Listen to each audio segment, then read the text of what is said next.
I stood before the witness stand of the Wayne County Court, my hands trembling as I held a stack of papers with creased corners. Across from me, Marcus, my son, avoided his mother's gaze, while Vanessa Reed, his wife, wiped away tears like an actress who'd just finished a crying rehearsal.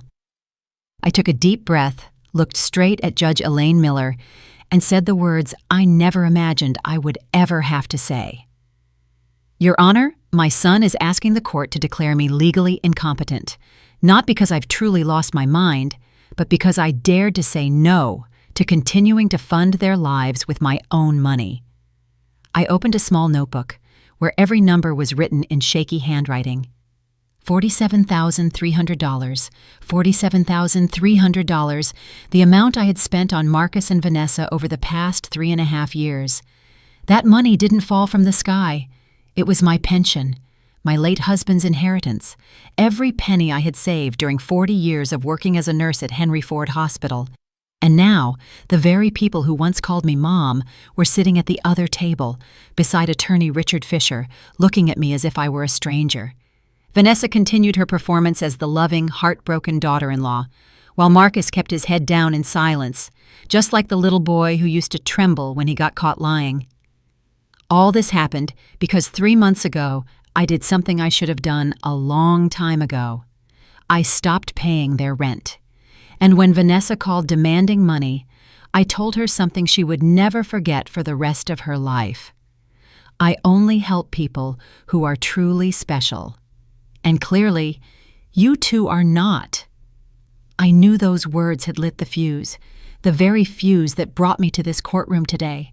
But if you want to understand why a mother would say something so cruel to her own son, and why I'm standing here, not to defend a crime, but to defend my dignity, then let me tell you everything from the beginning. My name is Amelia Maver, 68 years old, and this is the story of the day I learned the hardest lesson of my life, that sometimes, to keep living, you have to choose to love yourself more than the child who's forgotten how to love you. If you've ever sacrificed so much for someone that you forgot who you were, hit subscribe now so you won't miss the next chapter of my story. Because I'm about to tell you the exact moment when kindness turns into a burden, and when a mother like me finally says, enough. So tell me, what could make a mother choose freedom over family?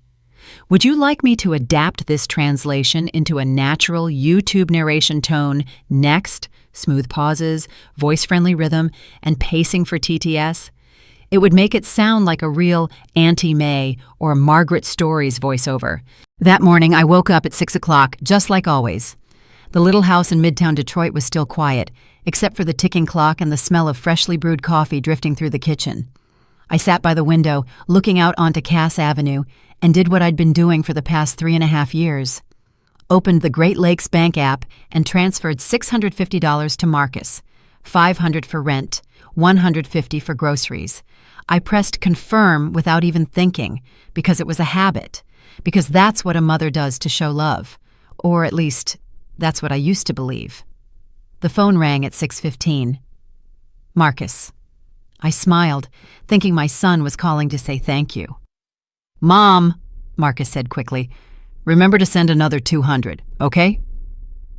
Vanessa's car, AC, broke down. It's been scorching hot in Detroit these days. No greeting. No, how did you sleep? Just a request. As flat and emotionless as a bill. Son, I've spent quite a lot this month already, I tried to say gently. I still have to pay health insurance, and Mom, Vanessa needs the car to go to a job interview. This is an investment in our future. Unless you don't want me to have a good job. The way my son framed that question made me feel like the selfish one. I glanced at my bank account. $2,847 left for the entire month. The next pension check wouldn't arrive until next month. All right, son. I'll send it. Thanks, Mom. You're the best. Then Marcus hung up. I sat still, the phone screen still glowing in my hand. It wasn't about the $200. It was about how he said thanks. Short, careless, like he was talking to a bank clerk, not his mother. I sighed and told myself, Marcus is just busy. Young people are like that these days. Then I poured myself another cup of coffee. As the aroma of the second cup filled the room, an old memory came rushing back. It was 6 in the morning, too, but 23 years earlier. Marcus was 12 then, waking up early to go with me to Henry Ford Hospital where I worked. It was Bring Your Kid to Work Day. He wore a white shirt I'd ironed the night before, his eyes shining as he watched me put on my nurse's uniform. "Mom, when I grow up, I'll take care of you the way you take care of your patients," he said, gripping my hand. My heart melted. I thought I was the luckiest mother in the world. Now sitting in that small kitchen, I looked at the phone that had just gone silent and wondered, where did that little boy go? And when did my son become the kind of man who only calls when he needs money? June 14th. I remember it clearly.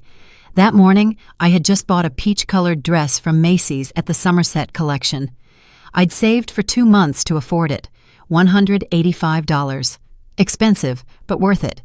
Because Marcus had told me he and Vanessa would be getting married in August, and I, the groom's mother, wanted to look beautiful.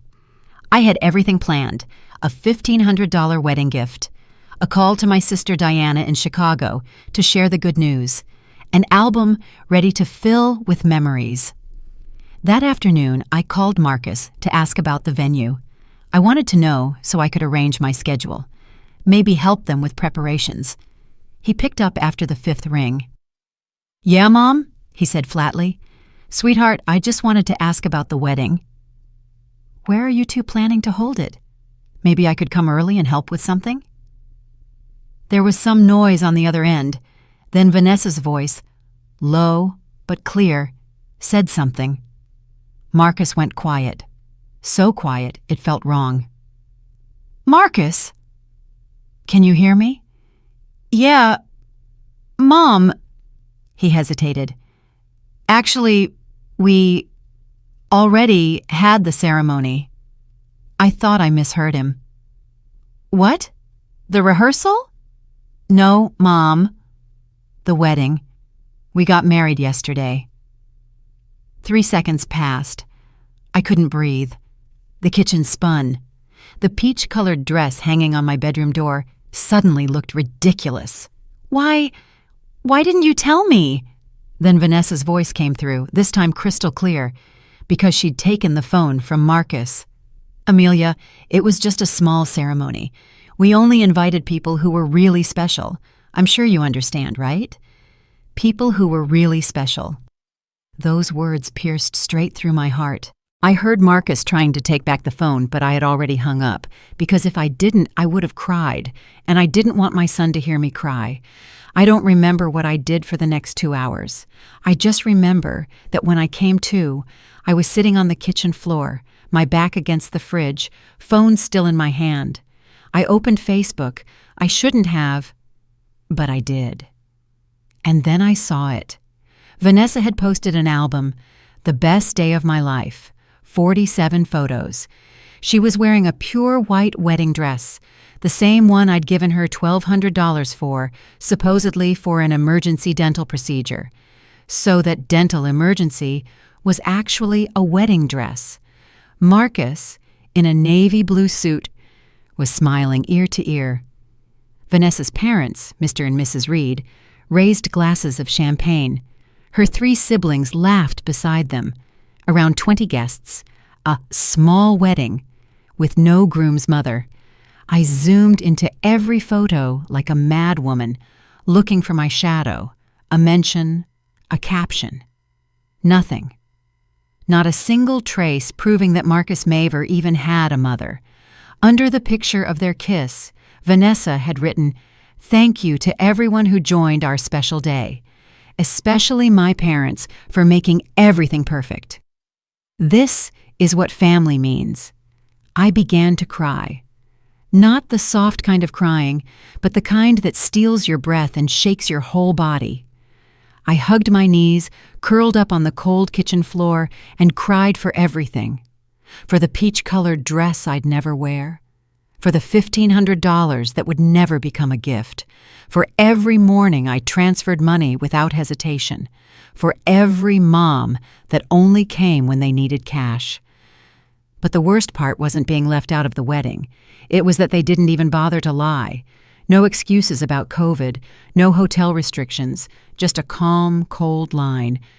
We only invited people who were special, which meant that in all those 3.5 years of paying their bills, I was never one of them. If you've ever been hurt by someone you love so deeply that you barely recognize yourself, stay with me, because what comes next will show you why sometimes waking up is its own form of healing. I lay on my bed, staring at the ceiling. The clock read 2 a.m. Beside me was an old shoebox, where I kept the most important things. I opened it. Inside were receipts I'd kept for 3.5 years, monthly transfers. $650 times 42 months equals $27,300. Furniture invoice from Art, Van Furniture for the Corktown apartment, $2,400. Vanessa's car repair bill, $1,850. Medical emergency. Actually spa and manicure, $600. Marcus's programming course, quit after 2 weeks, $3,200. Emergency dental work, wedding dress, $1,200. Birthday, Christmas, anniversaries, at least $3,000. Unpaid utility bills I covered, $2,500. Miscellaneous expenses, $5,250. Total, $47,300. I grabbed my calculator and ran the numbers again. With that much money, I could have traveled across the U.S. 3 times, paid off the mortgage on this house, or lived comfortably for another 5 years without worrying about money. Instead, I'd handed it all to 2 grown adults, perfectly capable of supporting themselves, who no longer gave me a place in their family pictures. I remembered the voice of Robert Maver, my husband, who'd passed away 5 years earlier from heart disease. Amelia, I'm leaving you this money so you can live the life you want. Don't let anyone take advantage of you, not even our son. A mother's love is powerful, but it can also be her weakness if she doesn't know where to draw the line. Back then, I thought Robert was being cynical.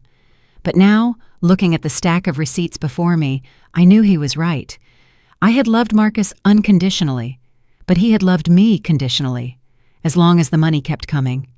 And when I realized that, something inside me broke, not in pain, but in release. Like an old cracked vase finally shattering so that something new, something beautiful, could be made from the pieces. That night, for the first time in 3.5 years, I didn't open my banking app to check what Marcus needed. For the first time, I thought about myself first, and for the first time, I understood. True love isn't about giving everything. It's about knowing when to keep something for yourself. Exactly 1 week after I found out about the wedding, the phone rang at 10 a.m. Vanessa's name flashed on the screen. For an entire week, they hadn't reached out. No apologetic text, no call to explain. As if excluding a mother-in-law from the wedding were perfectly normal. I let it ring. Once, twice, 3 times. Then I picked up, not because I wanted to hear her voice, but because I was curious. What did they need this time? Amelia. Vanessa's voice trembled, so different from when she'd talked about special people. Now she sounded on the verge of tears. I don't know what to do. I stayed silent, waiting for her to go on. The rent is 5 days overdue. The landlord, Mr. Morrison, is threatening to evict us.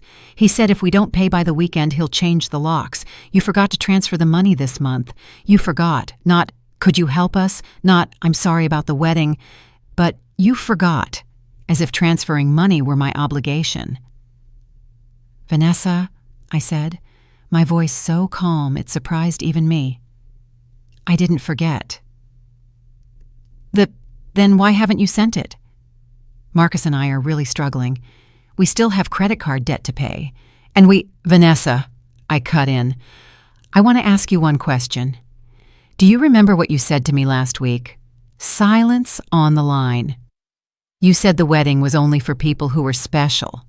So from now on, I'll also only help people who are special. And clearly, you and Marcus are not. Amelia, what are you saying? We've always been special to you. I'm like your daughter. Daughter? I laughed, a laugh with no joy in it. Daughters don't cut their mothers out of their weddings. Daughters don't only call when they need money. But we don't have rent money. Do you want us on the street? Vanessa, you're 32. Marcus is 35. 2 adults with college degrees, fully capable of working. Yet for 3.5 years, you've been living off the pension of a 68-year-old woman. Aren't you ashamed? We're looking for jobs. The market is really tough. The market is tough, yet you still have money for weekly manicures, still eat at restaurants, still throw a wedding for 20 people. You think I don't know? Vanessa's tone shifted from pleading to irritable. Marcus! Talk to your mother. She's gone crazy! Muffled whispering, then Marcus's voice, tired. Mom, why are you doing this? We're really struggling. Then get jobs. You know we're looking. But we need time. You can't just abandon me like this, abandon. The word twisted like a knife in my heart. Marcus, I said, my voice shaking with emotion, do you know what abandon means? It's when I bore you, raised you, and then you cut me out of the most important day of your life. That's abandonment. You're still mad about the wedding? It was just one day. You have to understand. One day, I cried out, unable to hold it in. That's the one day my son gets married. 23 years raising you. And in return, I get to stand beside you. And you took even that away. You're being selfish. Just because of one day you want to abandon me? In that moment, I understood. My son didn't get it. Not because he was stupid, but because he'd grown too accustomed to me giving, and giving, without ever asking for anything back. All right, Marcus, I said, calm again. I'm selfish. This time I'll be selfish. The rent, you two will handle it. I hung up before Marcus could say anything more, and for the first time in years, I didn't regret a decision involving my son. I needed to go out. I needed fresh air, needed to think. I drove to Elmwood Cemetery, where Robert, my husband, rests. It's quiet there, full of trees. Whenever I lose my way, I go there to listen to myself. Sitting by Robert's grave, I brushed my fingers over the headstone. Robert Maver, 1950 to 2020. Beloved husband, loving father. Darling, I whispered, as if he could still hear me. Did I do the right thing? The wind blew, leaves rustled. I remembered what Robert had said before he passed. Our son, I worry about him, Amelia. Not that he'll be poor, but that he'll get used to receiving without giving. I fear you'll ruin the boy with unconditional love. Back then, I was angry. I thought my husband was too harsh, but now, sitting here, I knew he had seen what I refused to admit. I had loved Marcus too much, loved him to the point of breaking him, loved him to the point he no longer knew how to appreciate. I'll change, I murmured. I promise you. When I got home, I saw Gloria Bennett, my neighbor across the street, watering her plants. Gloria is 72, sharp, short silver hair, smile always radiant. Amelia, Gloria waved. You look different today. Everything okay? I was about to say I'm fine, like always, but this time I paused. Gloria, can I come in for a bit? I need to talk to someone. In Gloria's kitchen, with a cup of hot tea, I told her everything. The $47,300, the wedding, special people, the phone call that morning. Gloria listened without interrupting. Then she placed her hand over mine. Amelia, do you know about Margaret? Which Margaret? Margaret Stevens, my close friend.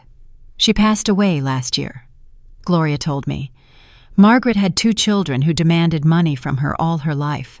She gave until she had nothing left. When she had a heart attack, her children didn't come because they were busy. Margaret died alone in a nursing home. Afterward, they fought over the remaining $3,000 and the old house. In Margaret's drawer, I found an unsent letter, Gloria said, eyes reddening. She wrote, "My dear children, I'm sorry for loving you the wrong way. I thought giving money was giving love, but in truth, I took away your chance to grow up. I couldn't hold back my tears. Amelia," Gloria squeezed my hand, "don't become Margaret. Change while you still can. Not for your son, for yourself." I went into Woodward Pharmacy to pick up my blood pressure meds. Daniel Green, the pharmacist I've known for years, greeted me. "Mrs. Maver!" Long time no see. "How are you today?" "I'm fine, Daniel." "Same prescription as always, please."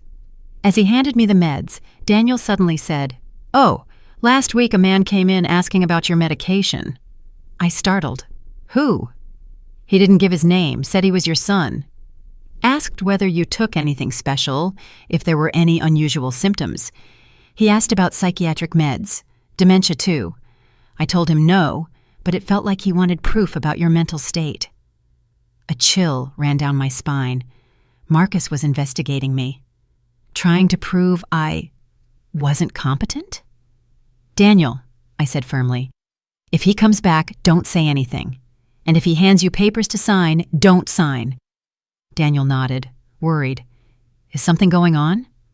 "I'm learning to say no, Daniel, and apparently someone doesn't like that."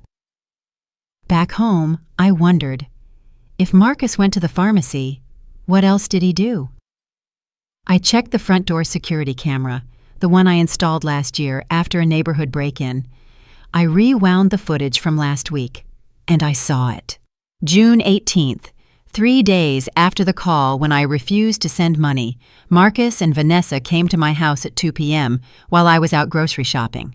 On camera, Marcus used the spare key, I'd given it to him last year, to unlock the door. They went inside.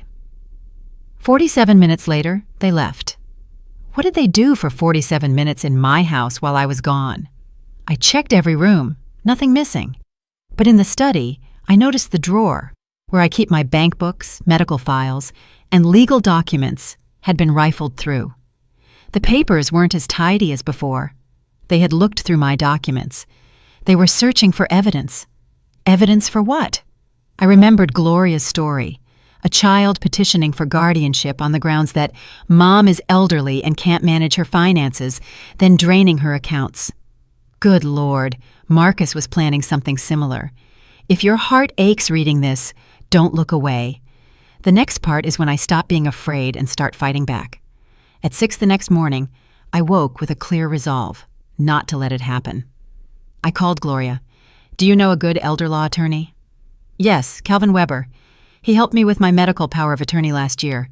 He's excellent." An hour later, I was in Calvin Weber's downtown Detroit office.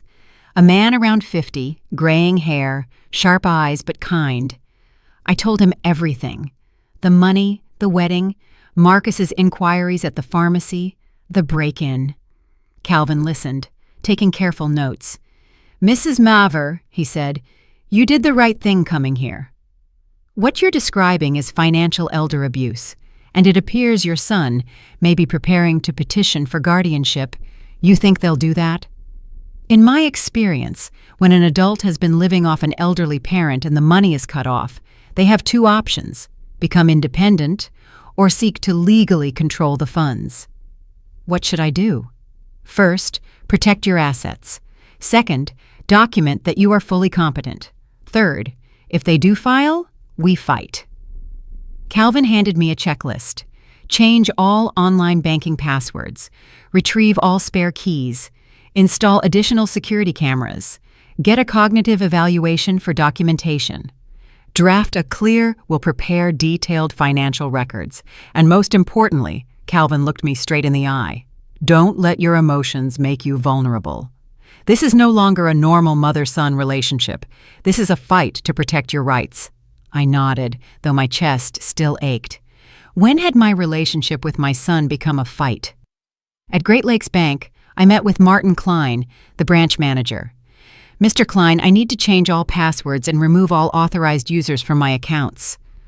Martin looked surprised. But Marcus has been an authorized user for 2 years. Are you sure? Absolutely sure. All right, but I have to ask, is anyone coercing you? I gave a sad smile. No one, Mr. Klein. I'm just learning how to protect myself. 30 minutes later, all of Marcus's access was revoked. New passwords, new security questions. It felt like cutting off a part of my own body. Painful, but I felt safe. At 9 that night, Marcus called. This time, his voice wasn't pleading. It was furious. Did you take my name off your accounts? Yes. Why would you do that? I'm your son. I have a right. You have no right to my money, Marcus, I cut in. That's money I earned and money your father left to me, not to you. You're destroying our lives. We're about to get evicted. Then work, Marcus. You're 35. It's time to grow up. I hate you. You're the worst mother in the world. Those words sliced into my heart. But I didn't cry. If that's what you think, I said evenly, I accept it. I'd rather be the worst mother who respects herself than the good mother you can exploit. I hung up. And this time, I knew I'd done the right thing. For the first time in years, I woke up without feeling heavy. No more worrying about what Marcus needed. No more guilt over not having transferred the money. Just the thin sunlight filtering through the curtains, birds chirping on the porch, and a quiet peace I thought I'd lost forever. I decided to do something I hadn't done in 3.5 years.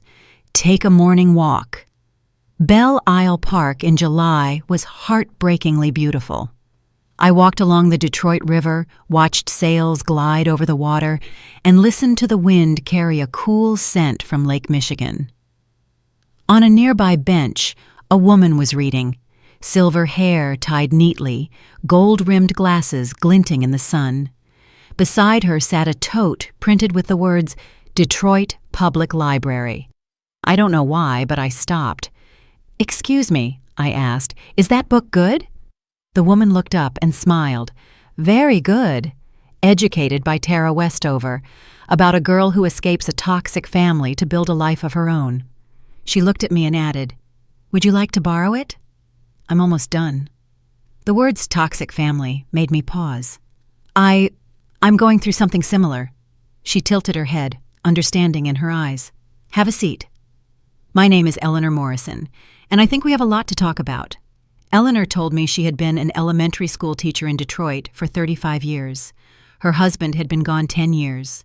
Her only son lived in California and rarely called. "But I'm not sad," she said, voice light as the breeze, "because I understand.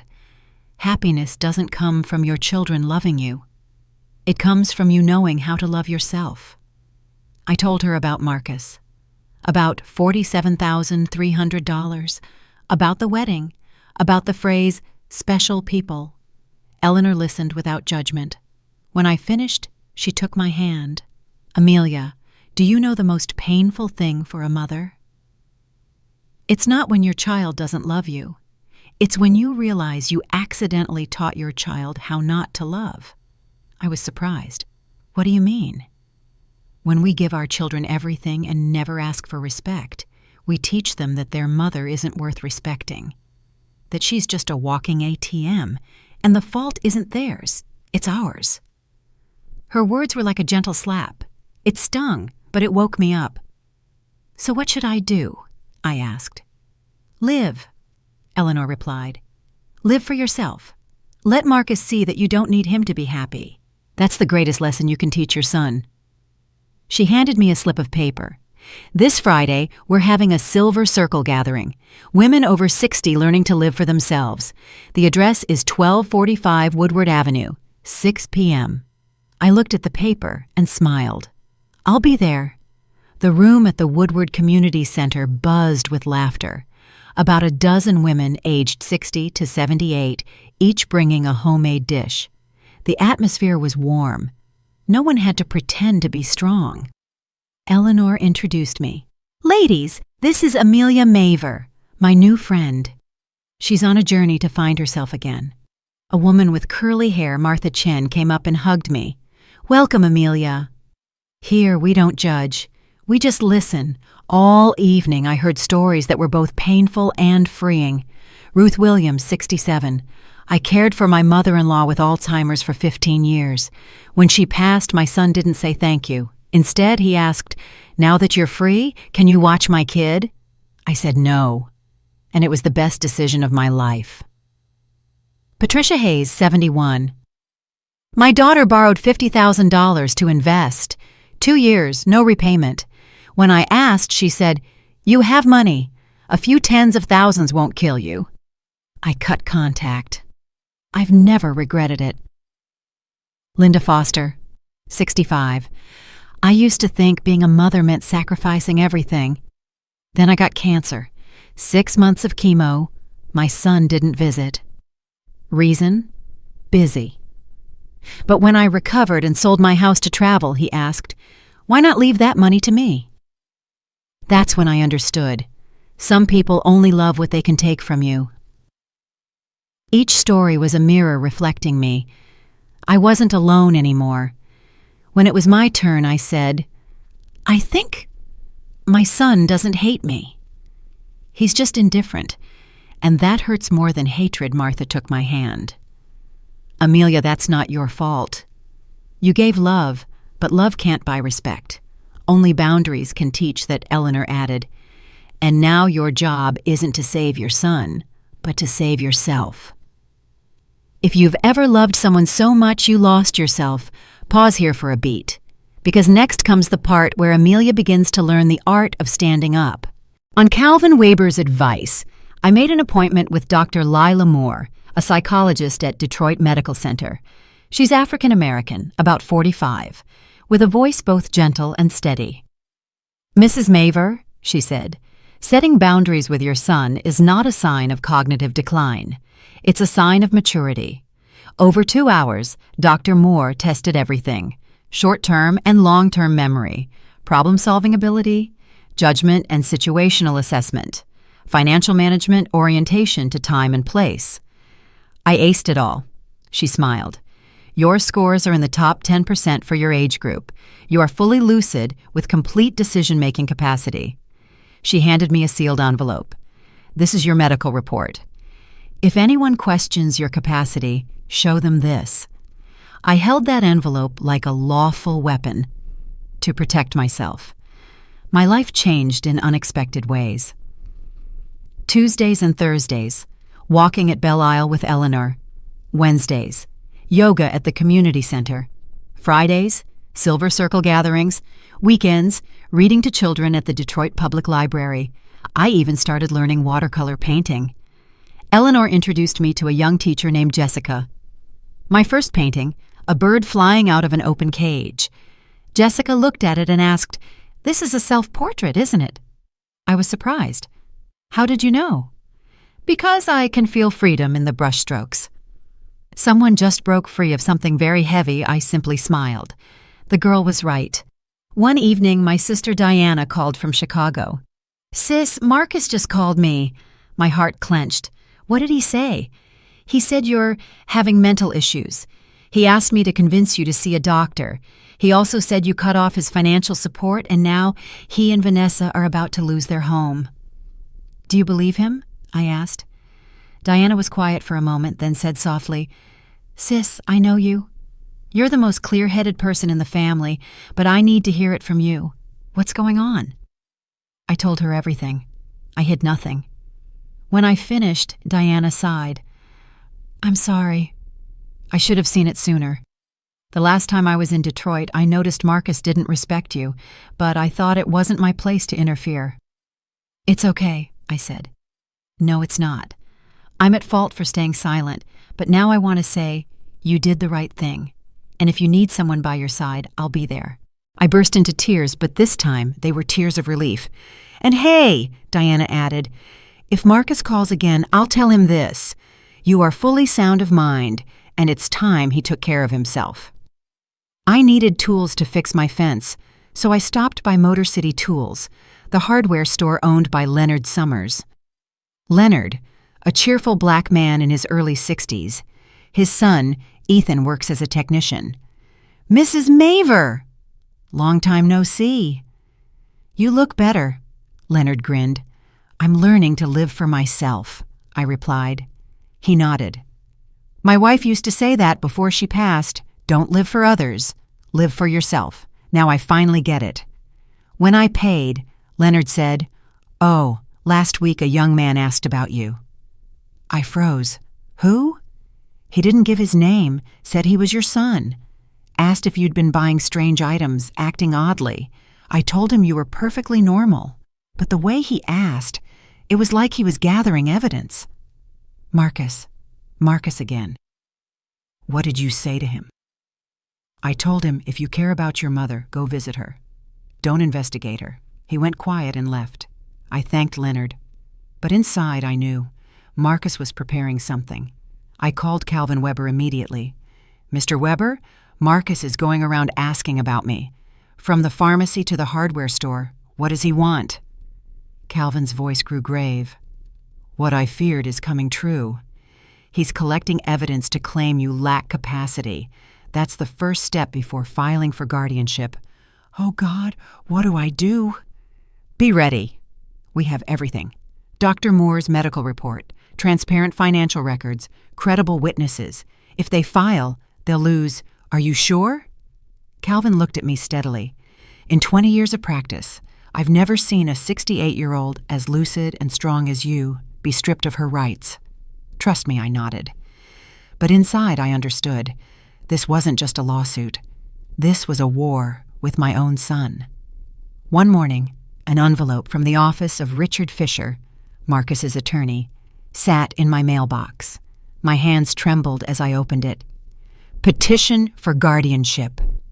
Petitioner, Marcus Maver. Respondent, Amelia Maver. Grounds. Subject exhibits signs of cognitive decline, abnormal behavior.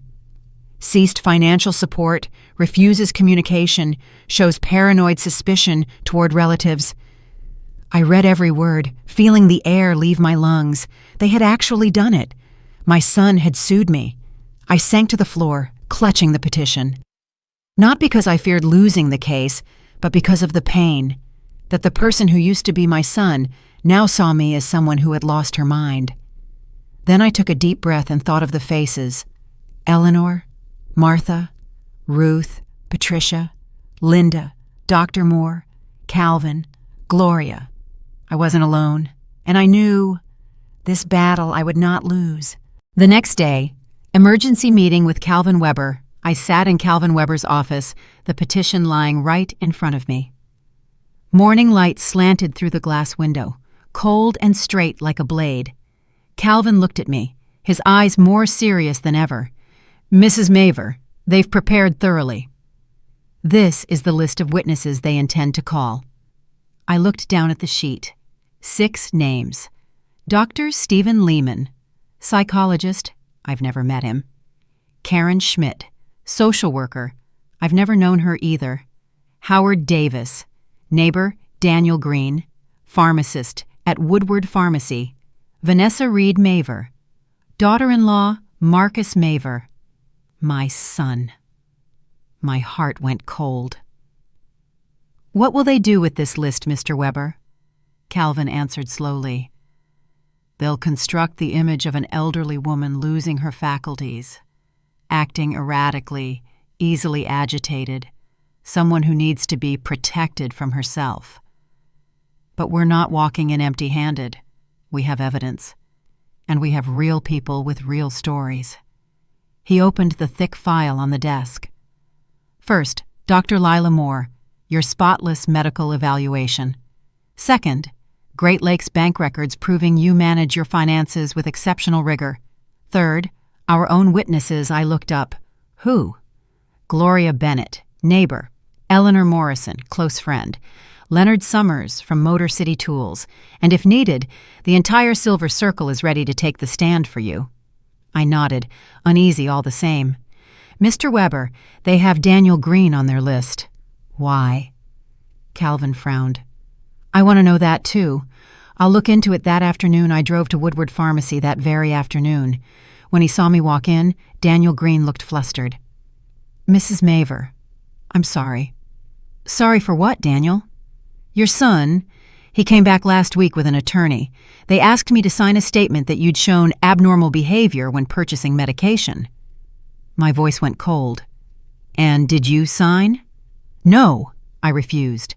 I told them you're the most clear-headed client I have, but they looked at your records. What did they find? They saw you use Zolpidem each month. A sedative, I exhaled.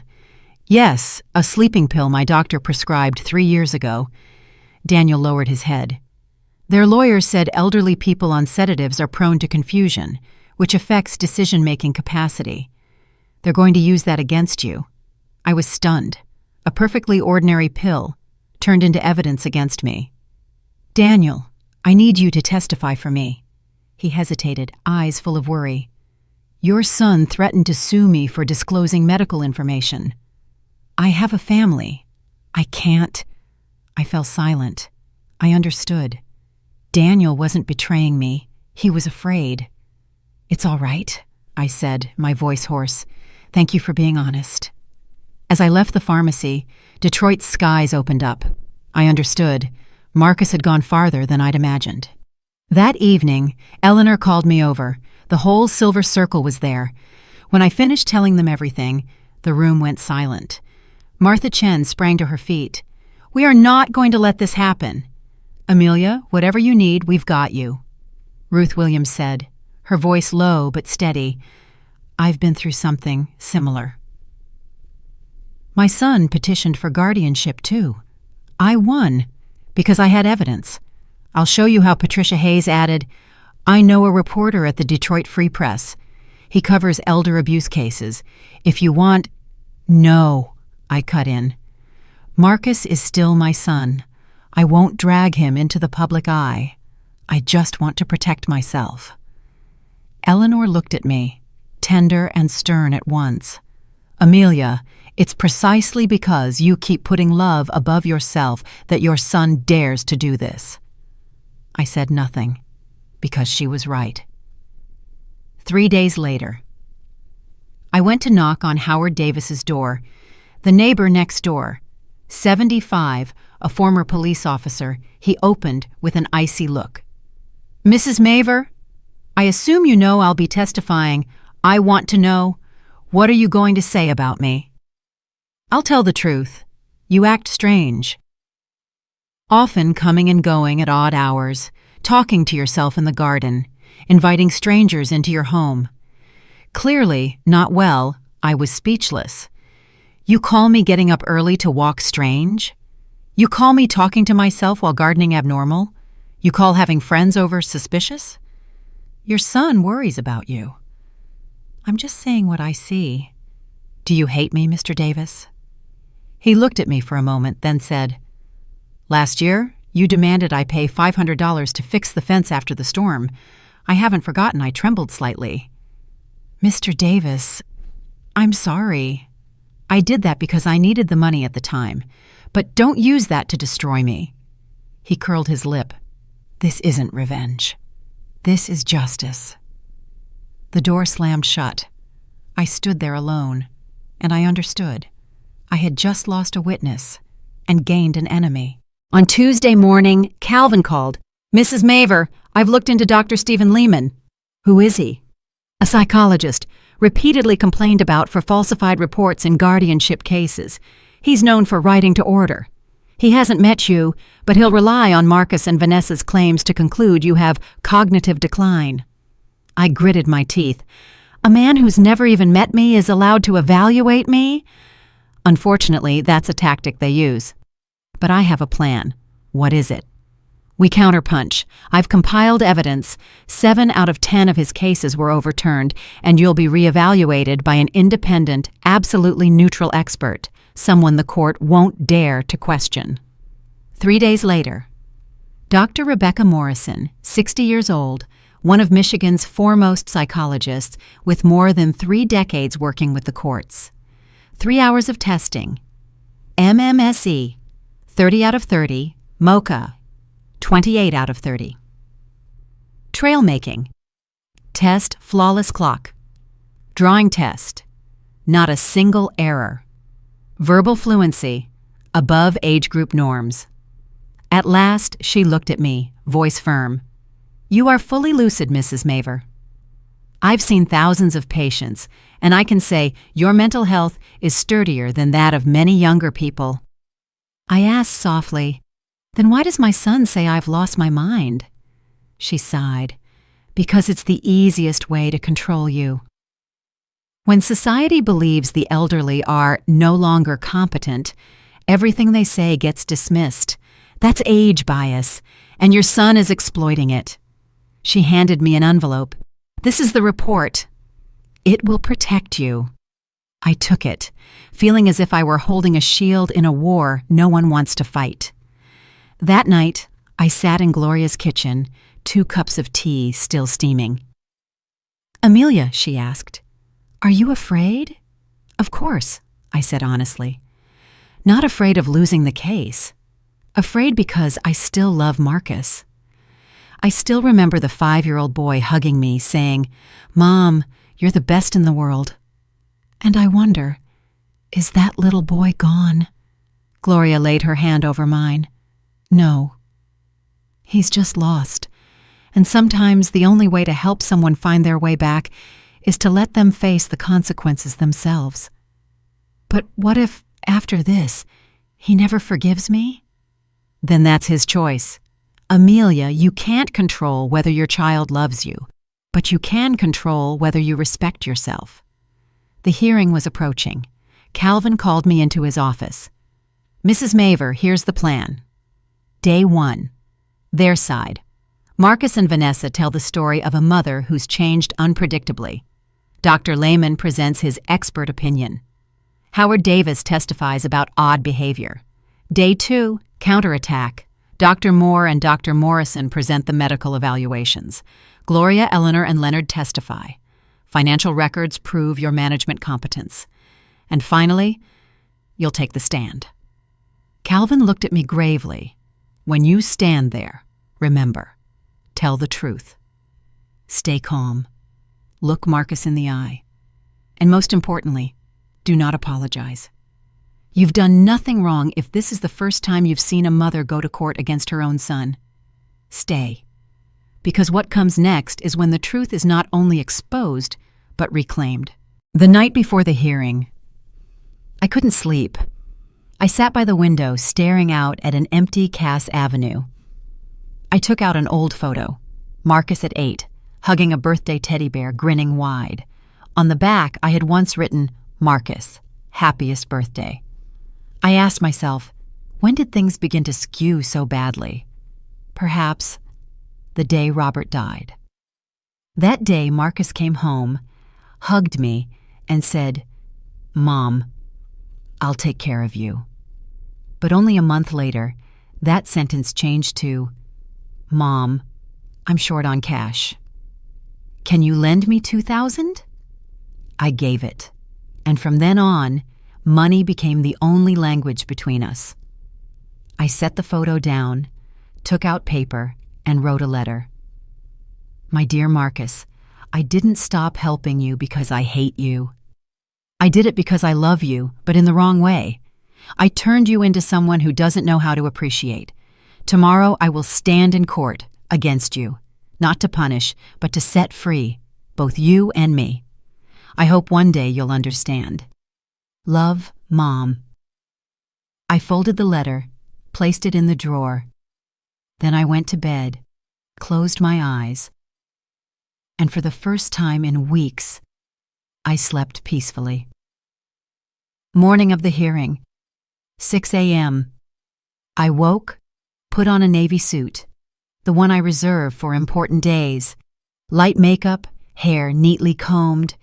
In the mirror stood a 68-year-old woman, silver hair, lines on her face, but eyes bright, direct, and resolute. No longer the woman from 3 months ago, afraid, dependent. This was the new Amelia Maver, a woman who had learned to love herself. The phone rang. Eleanor's voice came through. Amelia, we're on our way. The whole Silver Circle will be at court. You are not alone. I smiled. Thank you, Eleanor. I'm ready. I locked the door and stepped outside. Detroit's morning was crisp. The engine turned over, and as I turned onto the road to the Wayne County Courthouse, I knew the battle had begun. The Wayne County Courthouse rose before me, imposing and cold with its soaring white stone columns. I stood at the door of courtroom number 4, my palms icy. Beside me, Calvin Weber laid a light hand on my shoulder. "Are you ready?" I nodded. But when the door swung open, my heart seemed to stop. Marcus sat at the defense table, black suit, stern face, a stranger I felt I'd never known. Beside him, Vanessa, hair neatly tied, a blue dress, the very dress I'd given her for her birthday last year. Attorney Richard Fisher, a man in his 50s with a carefully groomed mustache, was laying out file after file on the table. Precise, cold. When I walked in, Marcus looked up. Our eyes met for a moment. I searched for even a flicker of remorse. But Marcus turned away. Footsteps sounded behind me. I turned. Eleanor, Gloria, Martha, Ruth, Patricia, Linda, the whole Silver Circle walked in. Eleanor whispered, "We're here, Amelia." Across the aisle, Vanessa's parents, the Reeds, were present too. They looked at me with hatred, as if I were the one who had shattered their family.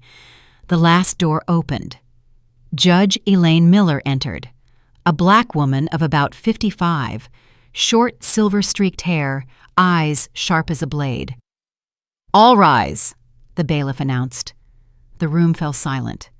The hearing began. 9:30 a.m. Opening statements. Richard Fisher rose. His voice was deep, steady, carrying the authority of a man who'd won many big cases. "Your Honor Miller, we are here today not out of greed, not out of malice, but out of love."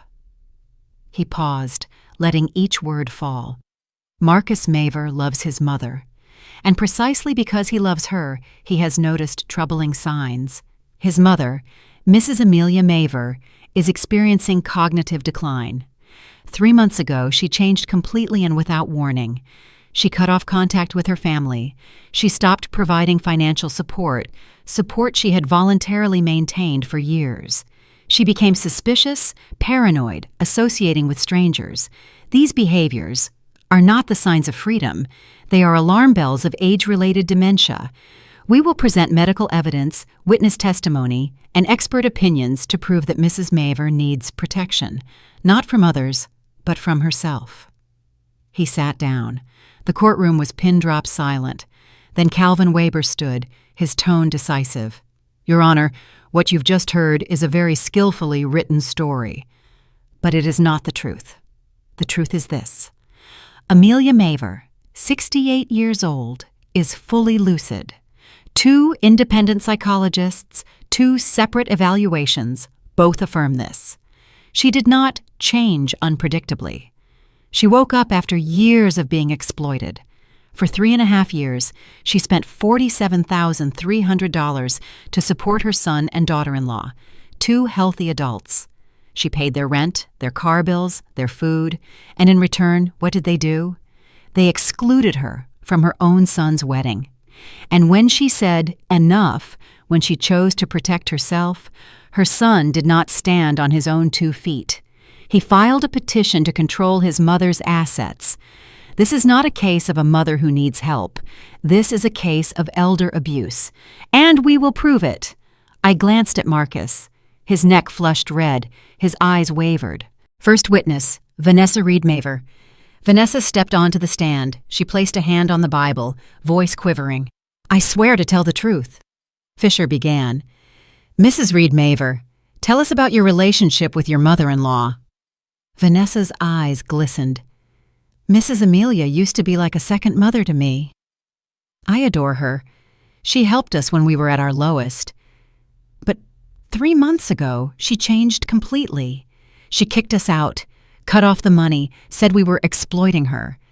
That's not the gentle mother I knew." Her voice caught. She dabbed at tears. "I called." She hung up. Marcus went over. She turned him away. "I'm afraid she's losing herself." Fisher nodded slightly. "Thank you. No further questions." Then Calvin Weber rose. His voice was low and cool. "Mrs. Reed Maver, you told Mrs. Amelia that your wedding would only invite special people. Is that correct?" Vanessa hesitated. "Maybe. I misspoke." "And when she stopped transferring rent, how did you respond?" "I just said we were struggling." "You didn't ask how she was. You didn't ask if she needed anything. You simply said, 'You forgot to transfer the money,' as if it were her duty. Isn't that right?" Vanessa said nothing. Calvin stepped closer. "In 3.5 years, how many times did you call her without mentioning money?" "I don't remember." "Let me help. Not once. Correct?" Fisher shot up. "Objection! Harassing the witness." Judge Miller inclined her head. "Overruled." "Answer the question," Vanessa murmured. Perhaps not." Calvin nodded. "You're 32, a marketing graduate, healthy. Why not work?" "The job market is tough." "But you still go to Lux Nails every week. $45 each visit, correct?" Vanessa's face blanched. "And you still dine at Cliff Bell's 3 times a month, averaging $120 each time.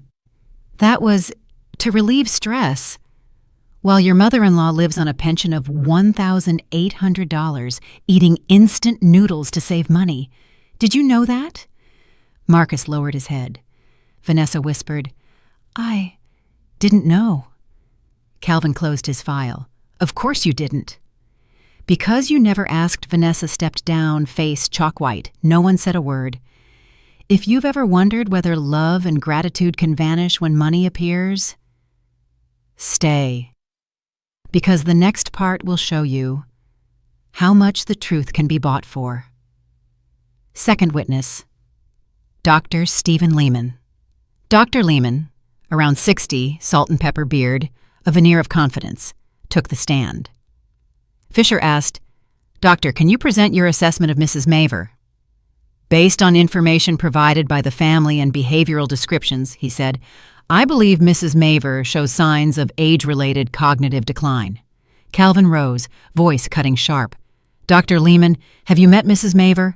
"No, but in some—" "Yes or no?" "No." "Did you conduct any medical examination?" "No." "Review her medical records?" "No." Calvin held up a thick file. "Your Honor, here are 12 cases over the past 5 years in which Dr. Lehman diagnosed cognitive decline without ever meeting the patient. 9 of those were overturned, and in 2022 he was reprimanded by the Michigan Medical Board for issuing diagnoses without adequate basis." A ripple of whispers spread through the courtroom. "Dr. Lehman," Calvin lowered his voice, "how much are you being paid for this testimony?" $3,500. "Correct. $3,500, to say what they want to hear." He fell silent. No further questions. Midday, recess. I sat in the anteroom, the silver circle gathered around me. "You're doing great, Amelia," Eleanor said. "But I didn't feel great. Hearing your own son lie about you, that is a pain no words can capture." Gloria handed me a sandwich. "Eat a little. The afternoon is long." I took a bite, but it stuck in my throat. Through the glass, I saw Marcus in the hallway, phone in hand, shoulders trembling slightly. A part of me wanted to run out and hold him to say, "Stop, sweetheart. Please stop." But I stayed seated, because I knew that isn't love, it's the habit of self-destruction.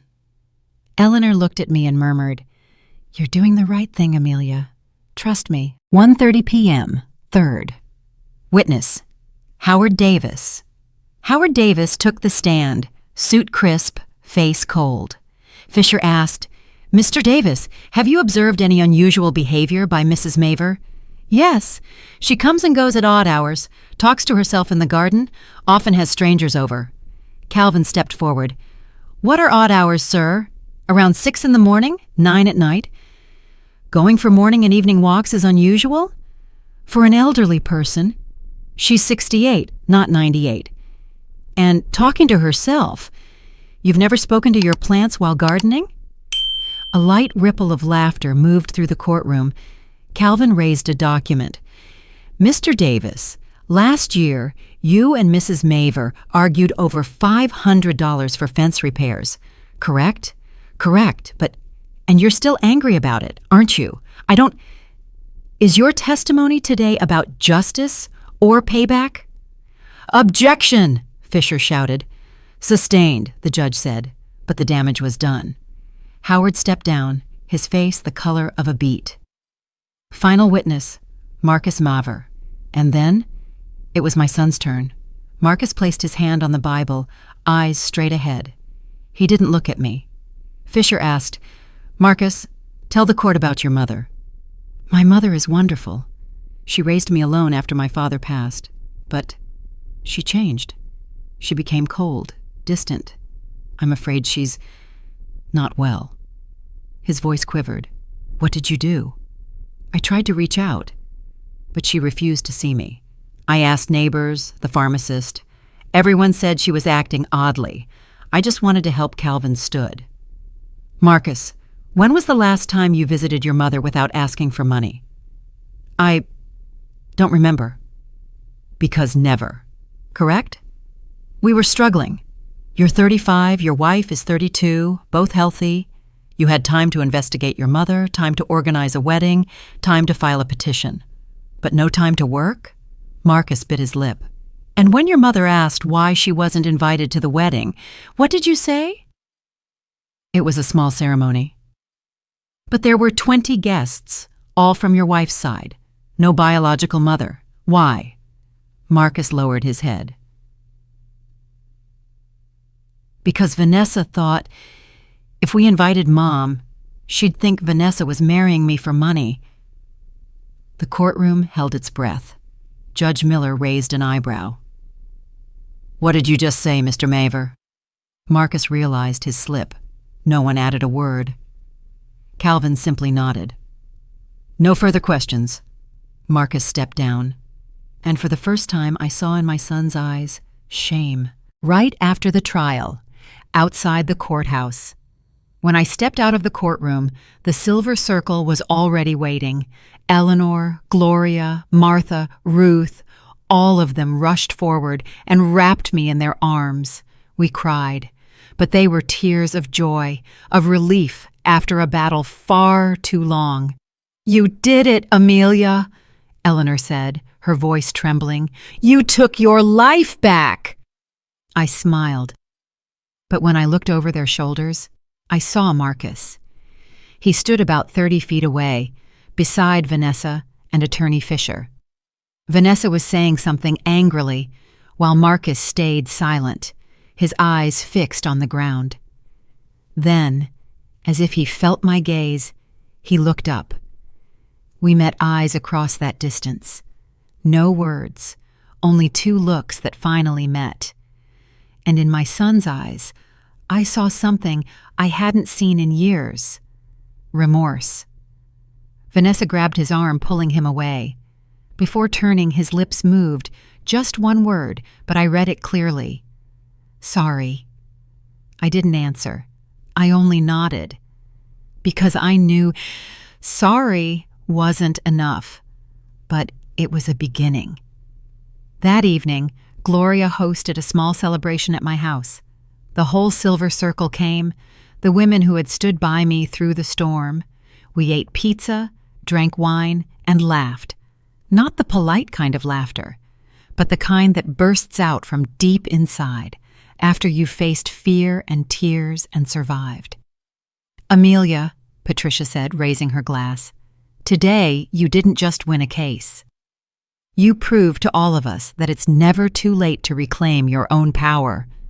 Cheers! The sound of clinking glasses filled the room like the music of freedom. But amid the laughter, I felt a quiet sadness, as if I had won the war but lost something immeasurable. Eleanor noticed immediately. She sat beside me, her voice soft as wind. "You're thinking about Marcus, aren't you?"